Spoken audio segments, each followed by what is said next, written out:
Di tengah infansi Poco F5 yang rilis dengan harga mulai dari 5 jutaan dan sayangnya produknya goib guys, gue di sini ngerasa kalau harus banget nih ngasih solusi buat kalian. Buat lo yang masih nyari handphone dengan performa kelas atas namun dengan harga yang super terjangkau. Maka dari itu guys, di video kali ini gue bakal sajiin deretan handphone Snapdragon 865 termurah yang udah mengalami penurunan harga. Turun harganya juga nggak tanggung-tanggung loh. Ada yang udah turun sampai 9 jutaan lebih guys, bahkan harganya sekarang cuma 4 jutaan aja.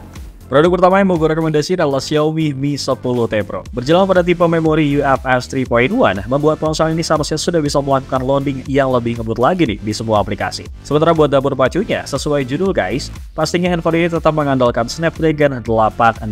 Peningkatan juga terjadi nih pada sektor kamera utamanya, di mana resolusinya menjadi 108 megapiksel, alih-alih sekedar 64 megapiksel aja nih dibandingkan dengan Mi 10T versi yang reguler. Tapi buat kalian nih yang tertarik meminang Xiaomi Mi 10T Pro ini, sayangnya handphone ini juga memiliki sedikit kekurangan. Karena baik versi Pro ataupun yang reguler, ini sama-sama menawarkan panel IPS LCD, ketimbang Super AMOLED yang mungkin lebih banyak disukain orang.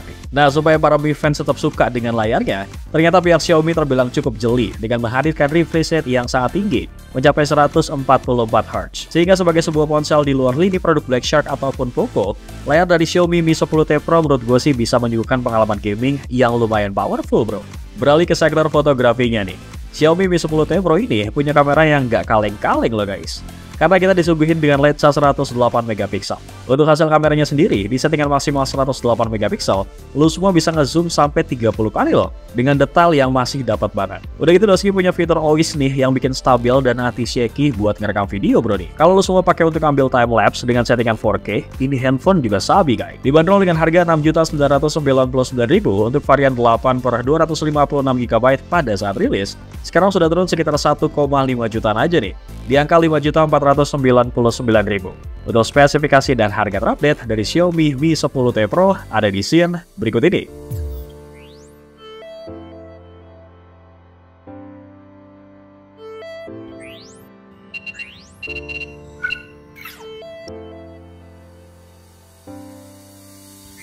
Selanjutnya ada Poco F2 Pro yang merupakan handphone Snapdragon 865 yang dirilis bulan Juli 2020 yang lalu. Handphone ini bisa gue bilang emang mampu menawarkan performa paling jempolan ya guys di kelasnya. Karena selain sudah menggunakan prosesor terkuat di jalannya, di dalam mesin handphone ini juga sudah terpasang memori bertipe UFS 3.1 dan juga LPDDR5. Nah, dengan spesifikasi tersebut, membuat handphone ini bisa memberikan kecepatan yang maksimal ya untuk proses transfer data.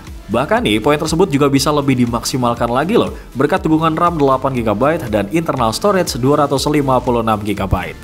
Sehingga sebagai salah satu smartphone dengan prosesor terbaik di zamannya ini, juga pasti sangat powerful loh buat kalian pakai untuk kebutuhan gaming. Apalagi handphone penerus dari Poco F1 ini juga sudah menggunakan teknologi Liquid Cool 2.1 yang berfungsi buat memberikan pendinginan maksimal ketika digunakan untuk aktivitas berat.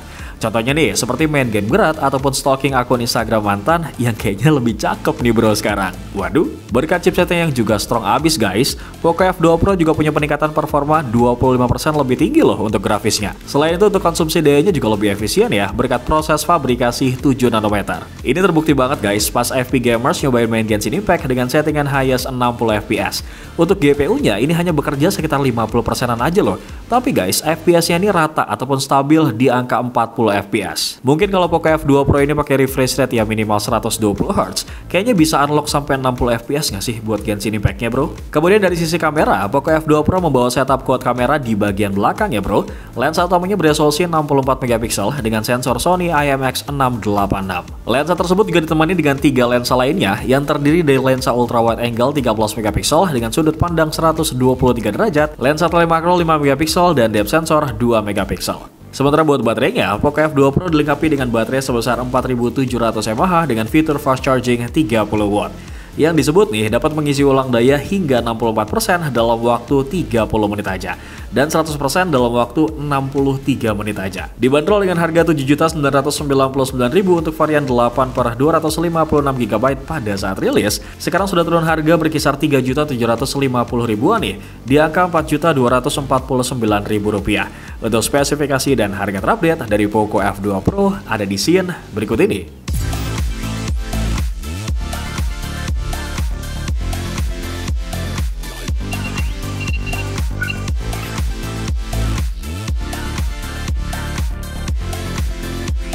Lanjut ke produk ketiga, ada rekomendasi dari Realme X50 Pro 5G. Ini handphone emang wow banget sih bro. Dengan budget yang mirip-mirip mid-range, lo tuh bisa ngedapetin RAM 12GB loh. Kayaknya kalau dikombinasiin sama chipsetnya, ini performnya bakal ngebut banget nggak sih guys? Nah pas dicobain buat main PUBG Mobile nih, ternyata udah bisa mentok di settingan HDR Ultra. Sementara pas dipakai buat main dalam kurun waktu 30 menit dengan baterai 100% bro, hasilnya ini mulus banget. Baterainya itu juga hemat, cuman berkurang sekitar 7% aja. Udah gitu nih ya guys, suhunya juga bisa terbilang nggak anget-anget banget. Soalnya dari keadaan 100% tadi, handphonenya tuh cuma ada di angka 31 derajat Celcius aja nih. Kalau kayak gini sih rasa-rasanya fitur pendingin dari Realme X50 Pro yaitu Vapor Cooling System ini bekerja dengan baik ya guys. Tapi lu pastiin juga deh, kalau misalkan lu pengen dapetin hasil yang tadi, lu tuh main PUBG-nya di ruangan ber-AC alias ruangan yang dingin bro. Layarnya juga sudah menggunakan panel Super AMOLED berukuran 6,44 inci beresolusi Full HD+. Gak lupa juga nih, karena layarnya udah pakai panel AMOLED, jadi kita bisa menemukan fitur in-display fingerprint scanner di smartphone ini. Selain in-display fingerprint, Realme X50 Pro juga memiliki dua kamera depan yang tertanam di dalam layarnya. Kedua kamera tersebut terdiri dari lensa 32MP wide angle sebagai kamera utama, plus lensa 8MP super wide angle 105 derajat sebagai kamera pendukungnya. Selain itu guys, untuk kamera utamanya, Realme X50 Pro 5G menawarkan konfigurasi quad kamera di bagian belakang, yang terdiri dari lensa 64MP kamera utama, 12MP lensa telefoto berkemampuan 20 kali hybrid zoom,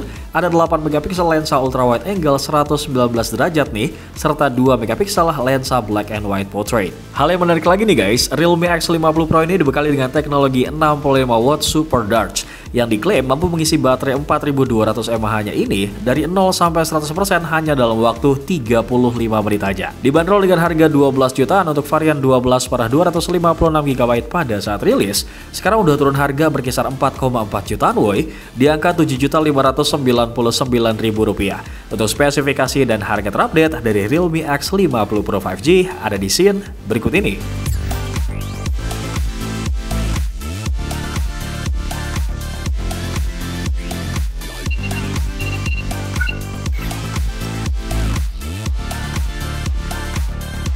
Masih dari jajaran brand Xiaomi, kali ini ada handphone Snapdragon 865 selanjutnya yang turun harga, yaitu Xiaomi Mi 10 5G. Kalau gue intip ya dari beberapa speknya, sebenarnya handphone ini memang kelihatan jadul banget ya guys. Cuma jujur nih, gue pribadi masih pakai handphone ini sebagai secondary handphone gue.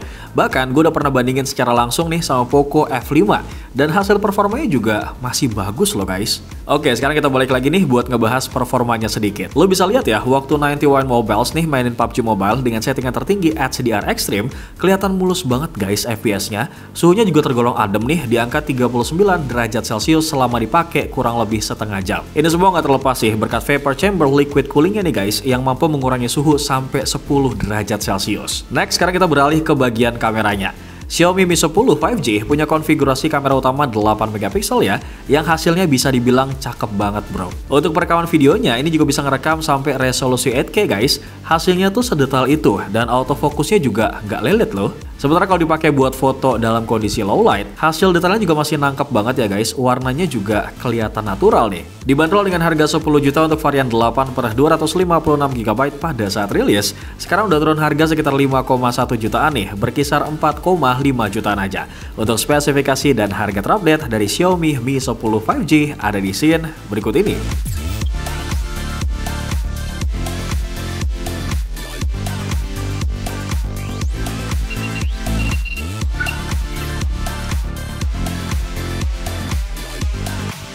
Ponsel gaming teranyar dari brand Tiongkok yang sempat bekerja sama dengan Xiaomi akhirnya merilis varian terbaru yaitu Black Shark 3 nih, yang dipasarkan secara resmi di Indonesia pada bulan Mei 2020 yang lalu. Dalam hal performa, Black Shark 3 ini sudah dilengkapi dengan prosesor kelas atas milik Qualcomm yaitu Snapdragon 865 nih, serta sudah mendukung konektivitas jaringan 5G. Dalam acara launching resminya, CEO Black Shark Indonesia Horizon Low ataupun yang sering dipanggil Yuzo Low mengatakan bahwa peluncuran Black Shark 3 ini menandai titik awal perusahaan mereka untuk menuju tujuan besar yang revolusioner. Black Shark akan terus tumbuh bersama dengan komunitas, berkembang dan berevolusi lebih jauh bersama dengan industri gaming dunia, khususnya di Indonesia bro. Sekarang kita pindah nih ke layarnya bro. Meskipun kalau kita bandingkan dengan versi Pro-nya yang rilis secara bersamaan, mungkin handphone ini memang sedikit lebih inferior. Tapi guys, handphone gaming tetaplah handphone gaming. Ponsel gaming yang satu ini sudah membawa layar seluas 6,67 inci berpanel AMOLED Full HD+. Terus nih ya, layarnya juga udah mendukung refresh rate 90Hz dengan touch sampling rate mencapai 270Hz. So pasti dengan spek tersebut bro, menawarkan pengalaman gaming yang jauh lebih mulus nih. Untuk menunjang pengisian cepat daya baterainya, Black Shark 3 juga sudah dilengkapi dengan fitur fast charging 65W yang diklaim dapat mengisi baterai berkapasitas 4720 mAh dari keadaan 0 sampai 100% hanya dalam waktu 38 menit aja. Dibanderol dengan harga 12 jutaan untuk varian 12 per 256GB pada saat rilis, sekarang sudah turun harga berkisar 5,8 jutaan nih, di angka 6,1 jutaan aja guys. Untuk spesifikasi dan harga terupdate dari Black Shark 3 ada di scene berikut ini.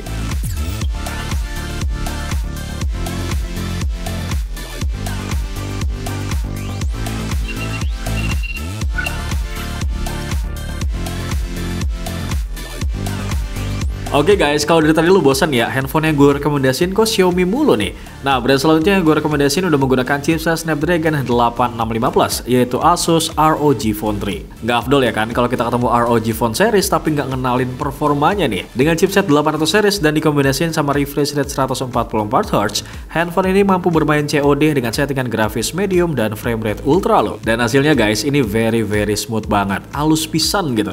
Bahkan udah bisa nyampe di angka 90 fps. Udah gitu nih ya, motion controlnya juga bisa diaktifin nih untuk reload weapon lo semua.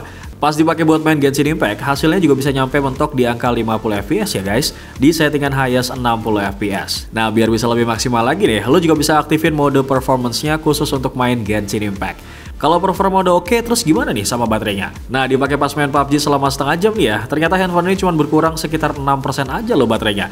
Dengan catatan ini performa gamenya di settingan HDR Extreme. Tapi mungkin ya, kalau misalkan lo turunin lagi grafisnya, baterai dari Asus ROG Phone 3 ini bisa lebih irit loh guys. Dibanderol dengan harga 15 jutaan untuk varian 12 per 256GB pada saat rilis, sekarang udah turun harga berkisar 8,6 jutaan aja loh, di angka 6,3 juta rupiah. Untuk spesifikasi dan harga terupdate dari Asus ROG Phone 3 ada di scene berikut ini.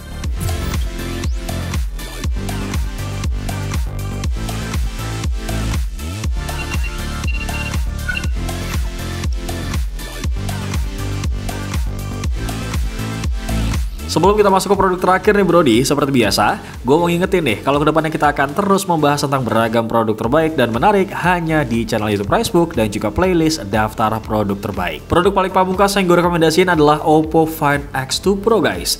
Aryo Medianto selaku PR Manager Oppo Indonesia mengkonfirmasi nih, bahwa Oppo Find X2 Pro ini merupakan ponsel resmi 5G pertama di Indonesia loh. Hal tersebut bisa terjadi nih berkat penggunaan dapur pacu di handphone ini yang sudah disematkan prosesor Qualcomm Snapdragon 865 yang ditemani dengan kapasitas RAM 12GB dan internal storage bertipe UFS 3.0 sebesar 512GB. Handphone ini juga sudah berbasis Android 10 ya, yang dipercantik lagi nih dengan Color OS 7. Untuk kameranya Brody, Oppo Find X2 Pro membawa modul triple kamera yang terdiri dari kamera periskop beresolusi 13MP dengan kemampuan 10 kali hybrid zoom dan juga digital zoom sebanyak 60 kali loh. Kamera periskop tersebut ditemani dengan lensa kamera ultrawide 48MP bersensor Sony IMX689, serta ada satu kamera lagi nih, yaitu ultrawide bertipe wide angle yang juga beresolusi 48MP. Memang sih guys, ini tergolong mahal banget gak sih? Cuman seberapa worth it handphone ini guys, kalau misalkan kita lihat dari kameranya. Oke, secara default, handphone ini sebenarnya memproduksi hasil kamera dengan resolusi 12MP ya guys. Tapi lo juga bisa ubah nih modenya ke 48MP. Dan hasilnya, lihat nih guys, dari GSM Arena. Tingkat detailnya tuh nggak kalah dari Samsung Galaxy S20 Ultra nggak sih? Untuk kamera portraitnya sendiri juga kelihatan bokeh banget guys. Dan bokehnya juga nggak kelihatan kayak dibuat-buat gitu loh. Ya ini memang natural aja sih, berkat dari bukaan kamera yang dibawa dari Oppo Find X2 Pro ini. Pindah ke baterainya nih, Oppo Find X2 Pro sudah ditanamkan baterai berkapasitas 4260 mAh yang sudah disupport teknologi 65W SuperVOOC 2.0 flash charge nih, yang bisa mengisi baterai guys dari 0 sampai 100% hanya dalam kurun waktu 38 menit aja. Dibanderol dengan harga 18 jutaan untuk varian 12 per 512GB pada saat rilis, sekarang sudah turun berkisar 9,5 jutaan nih, di angka 8,5 juta rupiah. Untuk spesifikasi dan harga terupdate update dari Oppo Find X2 Pro ada di scene berikut ini. Sekalian gue pamit nih guys. Assalamualaikum brodi.